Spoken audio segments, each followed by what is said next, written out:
اسماہنی میں یوم علاقے پاکستان کے موقع پر ریلی کا انعقاد کیا گیا۔ ریلی میں عوام کی بڑی تعداد نے شرکت کی اور پاکستان زندہ باد کے نعرے لگائے۔ سابق امیدوار اسمبلی چودھری محمد رزاق نے دوران خطاب کہا کہ کشمیر کا پاکستان سے رشتہ کلمہ طیبہ کے نام پر ہے جو ناقابل تبدیل ہے۔ انہوں نے کہا کہ آزاد کشمیر کے عوام ہمیشہ پاکستان کے وفادار رہے ہیں اور رہیں گے۔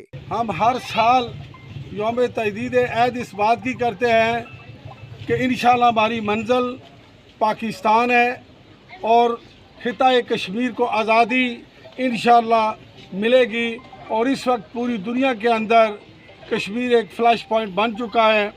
حالیہ جو جنگ ہوئی اس میں 4 دن کے اندر پاکستان نے، ہماری مسلح افواج نے ایک ایسا لوہا بنایا پوری دنیا کے اندر۔ اگر اس وقت کوئی سب سے زیادہ عزت اور وقار سے اگر دیکھا جاتا ہے تو پاکستان آرمی ہے۔ میں اس پہ فیلڈ مارشل کو سلام پیش کرتا ہوں، حکومت پاکستان کو سلام پیش کرتا ہوں، اور ہماری خارجہ پالیسی کی وجہ سے آج انڈیا تنہا ہو رہا ہے، اور انشاءاللہ وہ وقت دور نہیں جب ہمیں کشمیر کی آزادی، ہمیں اس کا موقع ملے گا، اور اقوام متحدہ کی قراردادوں کے مطابق یہ ہمارا بنیادی مسئلہ ہے، اور انشاءاللہ ایک دن یہ رائے شماری ہو کے انشاءاللہ کشمیر آزاد ہوگا۔